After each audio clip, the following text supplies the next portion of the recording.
Hello friends, this is Neotoy Story, and I'm making a video that is a tutorial to show you not only what but how to use my latest marketplace shop item.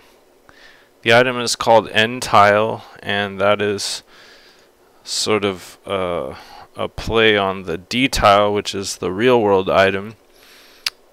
This is a very straightforward product.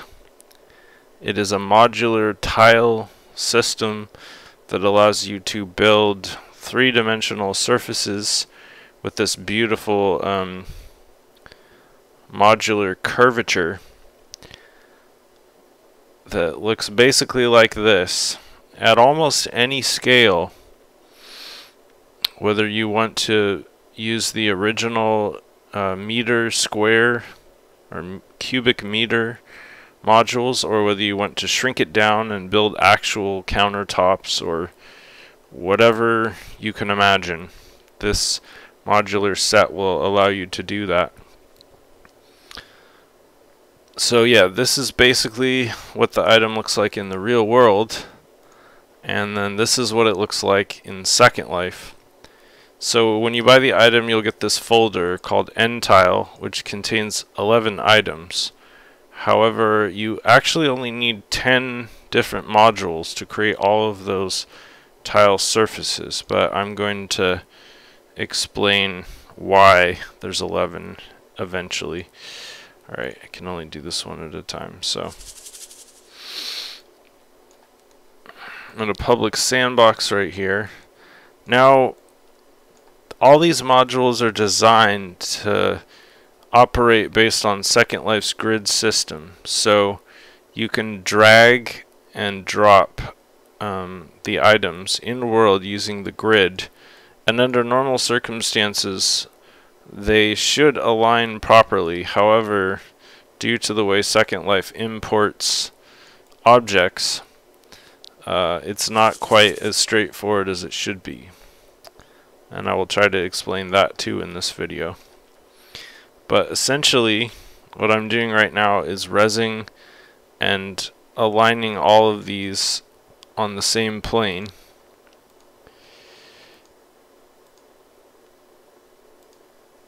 So that you can see all the different modules. And then I'm going to very quickly build some structures using these modules.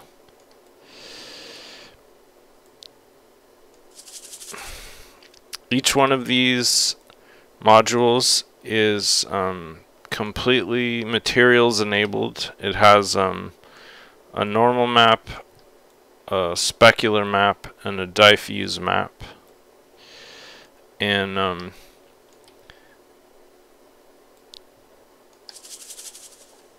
all of those are full permissions,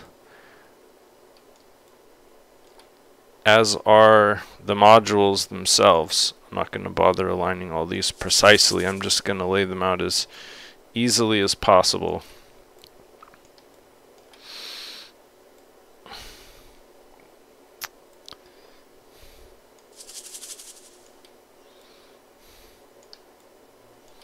So if you've ever used a modular construction set before in Second Life, you will kind of have a jump on how this works. If you haven't, then hopefully this video will basically educate you to how powerful and versatile modular construction sets can be.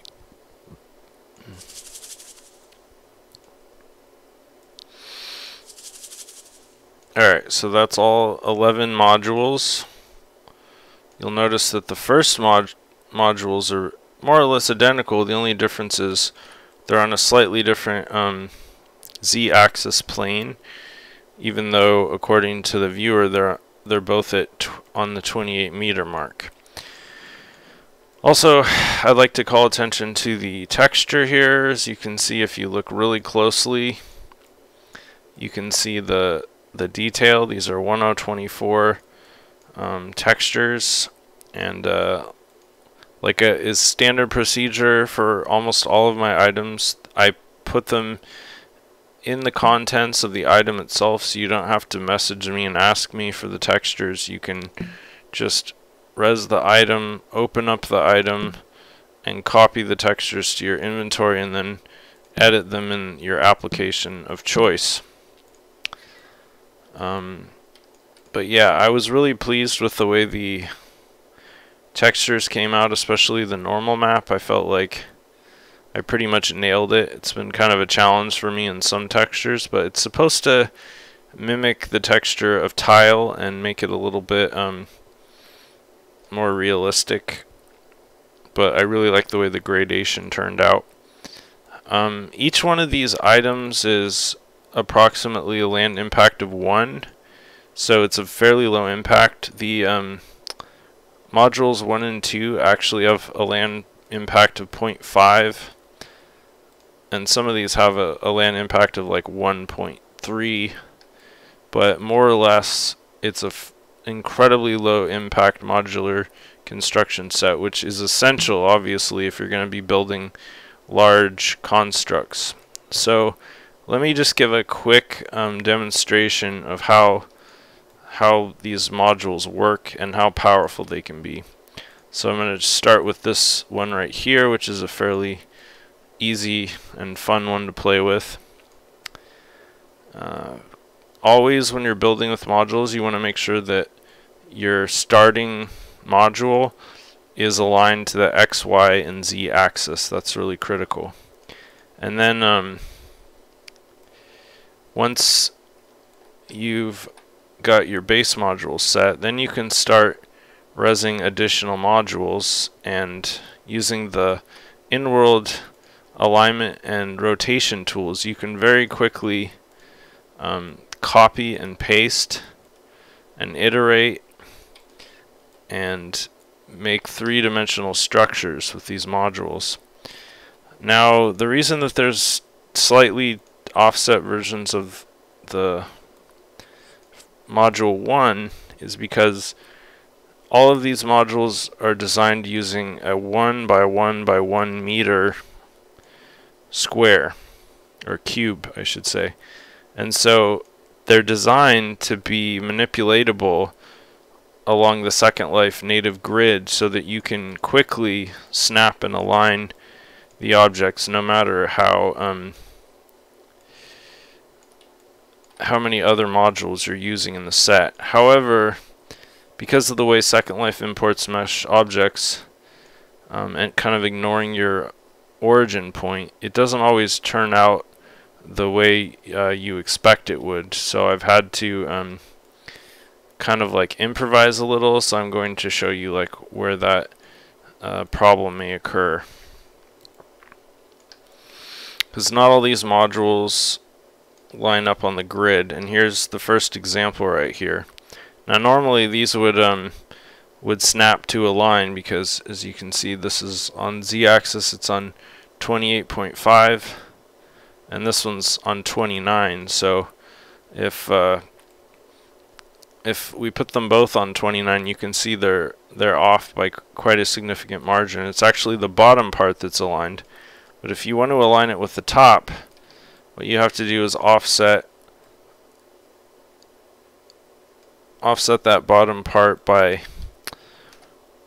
550, and that will allow you to solve that particular problem. And usually, pretty much with all these modules where that's the case, where the alignment is slightly off, it will either be in increments of 50 or 25, depending on the module, that you have to make a small minor manual adjustment to get the modularity to start working again.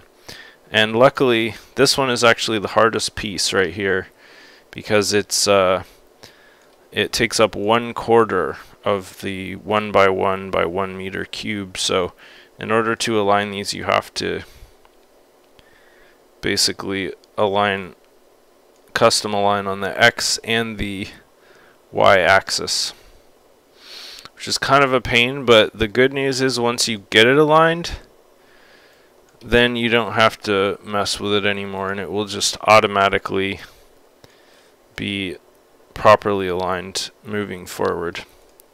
I can show you how that works in a second. So now that I've custom aligned this module with the 750, then all I have to do is just the normal drag and alignment placement on the second life grid.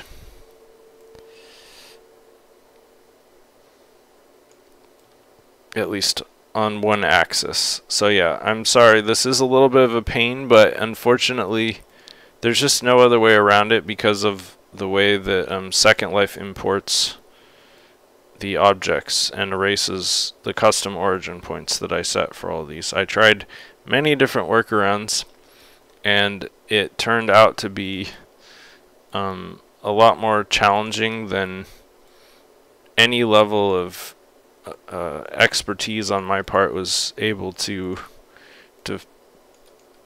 decrypt. So I had to just do this small custom alignment solution, which is not too difficult. So yeah, the each one of these modules serves a different purpose in the design, and you'll kind of have to experiment to figure out how each one works, but it really kind of depends on what sort of topology you're interested in generating. I'm just gonna spend a little bit of time building in this demo so that you can sort of get a feel for how all the modules work together. These ones that are half height or quarter height are always going to have that slight custom alignment, but once, like I said before, once you've aligned it, then you shouldn't have to align it again for the duration of your build on the project. Another one key thing to note about this construction set is these are non-manifold modules. So one side is the surface, so that's the build surface. The other side is non-existent. So the advantage to that is that it means a smaller land impact, but the disadvantage, of course, is that you have to really be paying attention about how you're building so that you don't accidentally end up with using the wrong module that is inside out.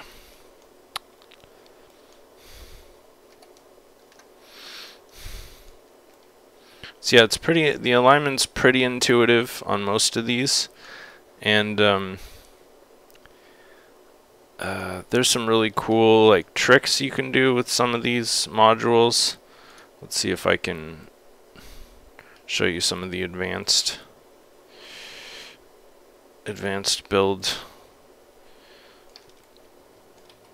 configurations.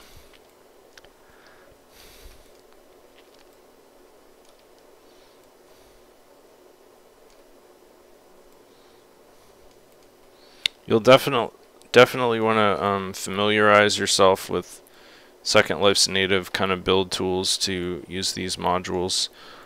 Here, this is an example of where the second module comes into play with this. Because it's slightly offset, it's designed to align with the full height modules. However, like I was saying before, because of the way Second Life changes the origin point, you actually have to do a custom alignment on that as well. But once again, not a big deal, just an increment of 25, and that's a fairly easy problem to solve. And lastly, after I finish building this little demonstration space here, I'm going to show you what is probably the coolest thing about this module set, which is the scale factor. These are also physically enabled. That isn't to say that there's a physics mesh. I didn't create physics data for these meshes, I used Second Life's native importer to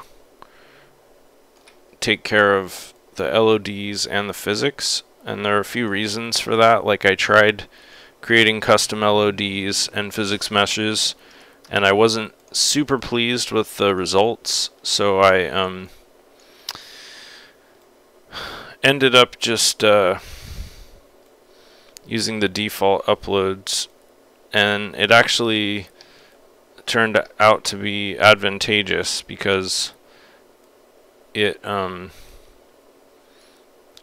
gave me better results than my physics mesh, and it did not add anything to the land impact, so that was kind of nice. Nice little bonus for the buyer as well. So yeah, these sections right here, as you can see, are for like normal countertop width corners.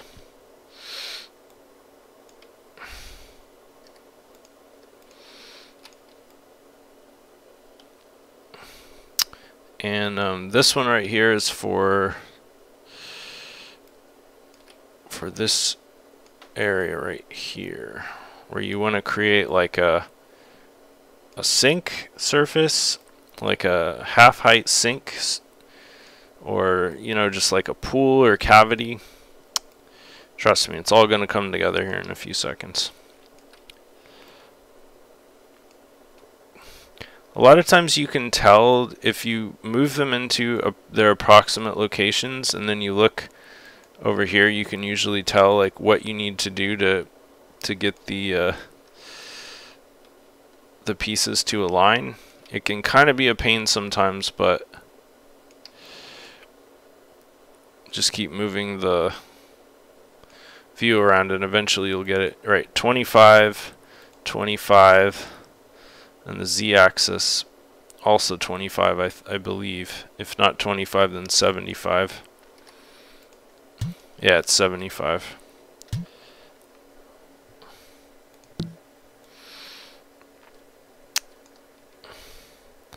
So for this segment right here, you need the this piece right here.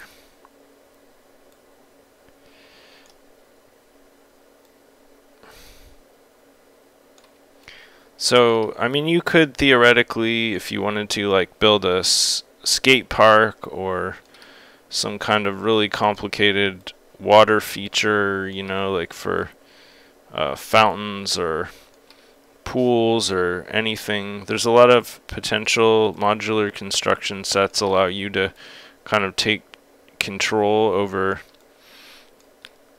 the dimensionality of the stuff you want to build.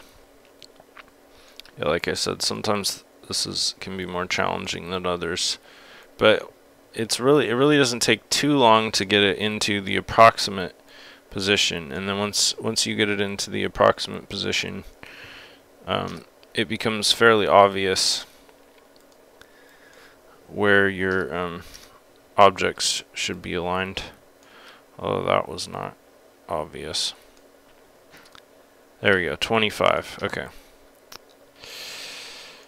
And like I said, luckily every time you align one of these modules to another axis, you're basically making it so you don't have to worry about alignment for that particular piece moving forward, at least in the place that you're actually working on it.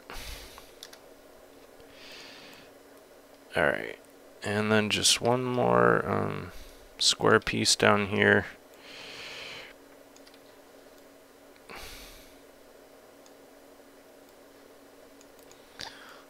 Yeah, so you get the idea how this modular system can work.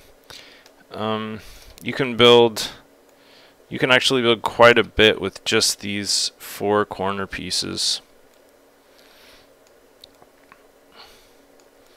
For instances where there's alignment like this, all that means is that it's a 90-degree angle, and the tile set is actually designed so that you don't have any of those like crude intersections. So everything technically should be rounded if you're using the right pieces in the right place. So this isn't really like a valid, what you would consider a valid part of the construction.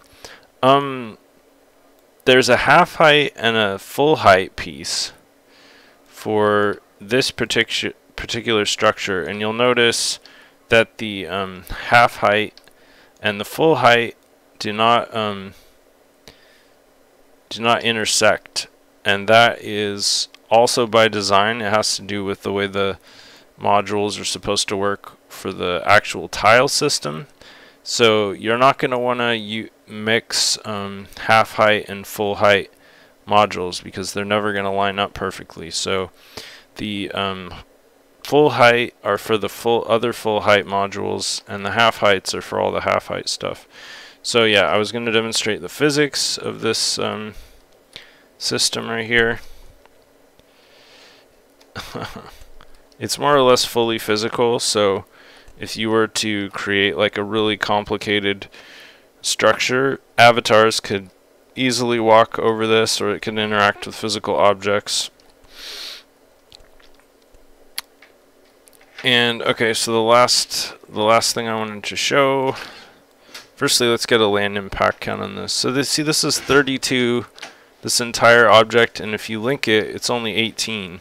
So even though there's a lot of pieces, depending on how you link them, you can create quite an economical structure. And then here's what I think is really cool. These are all 1 by 1 by 1 meter right now, which is pretty large.